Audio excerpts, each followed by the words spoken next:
So yun mga paps, umaga ngayon. It's anong oras na ba? Mga alas 6 yata. Yun, mukhang magandang araw natin ngayon. So magkakabit tayo ng decals dito sa body natin. So natanggalan ko na siya ng stock decals. Ito yung itsura niya. Hindi ko na nakunan yung pagtanggal ko.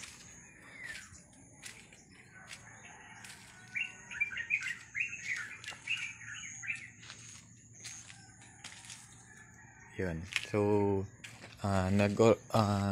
gusto ko sana yung simple lang mga paps, kaya lang medyo parang naibahan ako sa ano niya. Sa scam talaga yung okay na ako sa stock. So nag-order ako sa Shopee ng decals. So salamat Shopee. So itong decals na to mga paps, nag-search lang ako doon. Nakita ko ang mura, tapos sabi daw ng seller, imported naman daw. Hindi ko alam, pero mura siya mga paps ha. Talagang ano siya, talagang sulit naman siya. Tapos pag check ko sa kanya, so ito pakita ko lang sa inyo, quality naman siya.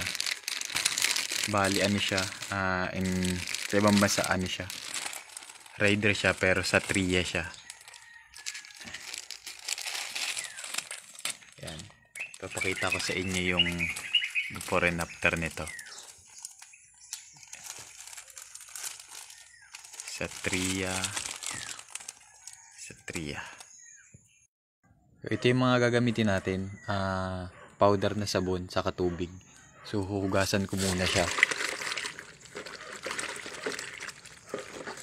kasi para masigurado natin walang dumi at malinis yung pagkakabitan ng decals natin.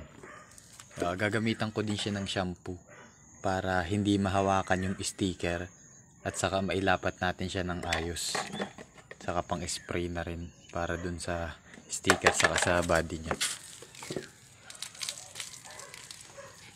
Kailangan lang malinis yung pagkakabitan kasi para tumagal din yung decals natin. So yun ang purpose pops ng ng shampoo, para hindi niyo mahawakan yung sticker. Tapos pag na shampoo, tanggal niyo na, lalagyan niyo siya lahat ng shampoo. Shampoo ba yan dati? Hindi siya muna didikit. Shampoo ba yan dati?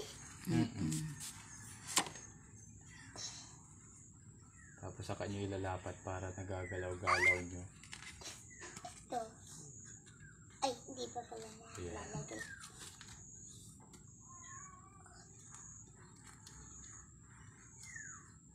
Okay na. Okay na. So natapos ko na siya mga boss, mga paps, mga tol. Yung quality ng decals niya okay din naman, hindi na siya masama sa halagang 600 pesos. 600 pesos lang siya mga paps. Ang nagustuhan ko sa kanya, ano siya halos same quality lang siya nung stock. Tapos yung mga butas niya sa mga saktong-sakto siya. Tapos ayan hindi mo na kailangan butasan kasi plug and play talaga siya. Kayang-kayang i-DIY na, hindi ka na gagamit ng mga blade. So okay siya para sa akin. Sulit na rin yung 600 pesos mo. Tapos pa siya, bali stock decals talaga to sa sa ibang bansa, sa Tria. Okay na okay siya. Talagang may sasuggest ko sa inyo pag sawa na kayo sa stock decals, pwede kayo magpalit. So update na rin lang dito sa motor na to kasi 1 year na to. Salamat sa nasa taas kasi hindi niya tayo pinapabayaan. 1 year na yung body natin, Hulugan po ito for 2 years. So, 1 taon na lang. Kapit lang mga lods. Ito yung, ang unang-una kong binili sa kanya, itong ano niya, ano bang tawag dito? Radiator cover. Kasi yung iba, yung mga talsik ng bato, minsan, yung galing dito, tumatama dyan. Tapos yung ibang malilikot yung kamay, minsan, hahawakan, may UP siya. Saka protection na lang din sa radiator niya. Ang sunod na nabili natin ay yung shifter. So shifter kasi medyo may height ako mga paps, mga 5'10 ako. Medyo naiilang ako dun sa sa stock footrest niya. Kaya ang ginawa ko, shifter ako ng full set para hindi rin malapit sa angkas. Tapos kinonvert ko sa 1 up 5 down. Bali rekta na siya. Bali ganito na yung cambio niya, tapos down lahat. Dun sa nag-imbento ng pag-convert nito, shoutout sa iyo Lods. Ang taba ng utak mo. Ginaya ko lang din ito mga paps. Sa mga nakikita ko. Sunod kong binili sa kanya, mga panlabas na lang din. Ito nagpalit ako nito kasi umislide na ako mga paps, na aso na ako. So yun, ito yung mga tama niya. Kung mapapansin ninyo, gas din to, saka ito. So hindi ko na siya pinalitan ng buo kasi medyo may pricey din. Lens pa lang pricey na eh. Nag-order na lang ako ng lens. So orig naman yung lens mga paps, Stanley naman siya, saka quality din.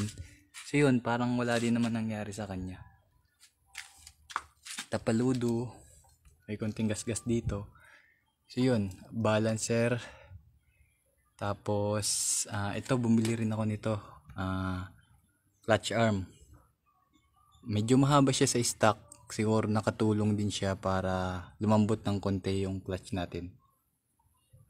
Tapos ito,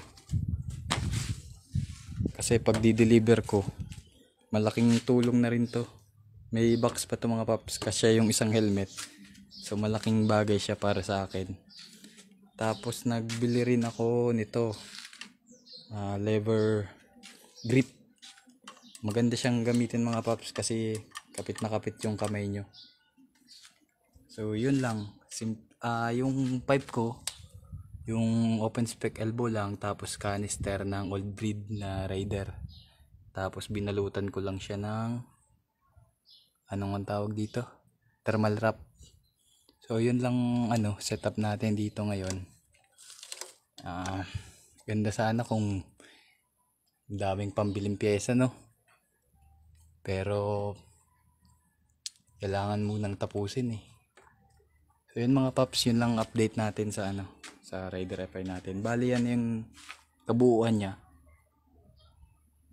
Yan. So yan lang mga paps.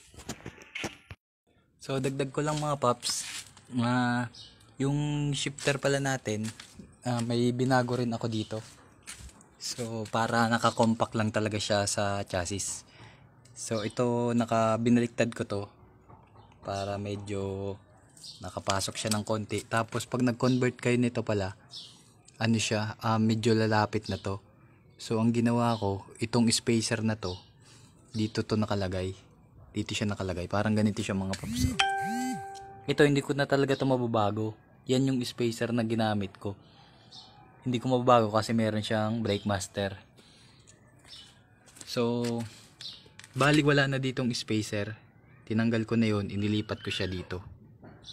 So ang pinaka-purpose nun, itong shifter papasok pa siya ng konti para hindi na kayo mag-washer dito. Kasi yung iba, nagwa-washer pa sila dito, tapos washer dito. So ang tendency nung converted na shifter, medyo pangit na siyang tingnan kasi parang layo na niya sa Tapos lalapit. Bali yung clearance lang talaga dito yung hinabol ko para okay na okay siya mga paps. So yun lang mga paps, pag may mga tanong kayo, sasagutin ko yan. Sasagutin ko ng ano yan kasi may konti naman tayong nalalaman sa motor. Yun mga paps, ride safe always.